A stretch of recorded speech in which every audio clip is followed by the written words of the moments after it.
আজকের এই সভা আমরা অল্প কিছু শুরু করতে যাচ্ছি। তখনকার ছাত্র নেতারা কিন্তু ক্ষমতার লোভ করে নাই বা ক্ষমতার অংশীদারিত্ব হতে যায়নি। আমরা তখন ফার্স্ট ইয়ার বা সেকেন্ড ইয়ারে পড়ি। আমার মনে আছে সালাম তালুকদার সাহেবের কাছে আমি একটি কাজের জন্য গিয়েছিলাম। আমি তখন সেকেন্ড ইয়ারে পড়ি। যেহেতু সেকেন্ড ইয়ারে পড়ি ছাত্র, আমি কাগজটা আমার এক শিক্ষকের ট্রান্সফারের বিষয় ছিল। উনি কিন্তু কাগজটা ঢিল মারে ফেলে দিচ্ছে, বলছে ফার্দার এই ধরনের কাগজ নিয়ে তদবির নিয়ে আমার কাছে আসবেন। ছাত্ররা লেখাপড়া করবে, ছাত্র রাজনীতির কাজ এটি না। আজকে সচিবালয়গুলিতে,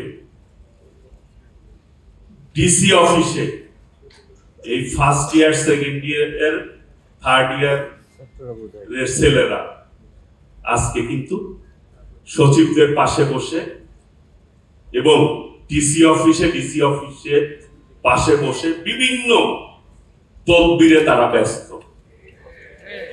এবং এইটার এফেক্ট কিন্তু সমাজে আরো কিছুদিন পরে যেয়ে পড়বে।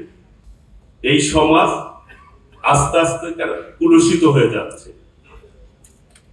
এই ছাত্র প্রতিনিধি বা অনেকে ইতিমধ্যে বিগত ফ্যাসিস্ট সরকারের মতো বিভিন্ন দুর্নীতিতে তারা সম্পৃক্ত হয়েছে। অনেকে পিএসরা, কেউ 150 কেউ 250 কোটি টাকা ইতিমধ্যে দুর্নীতির প্রমাণ দেশবাসী কিন্তু জেনেছে।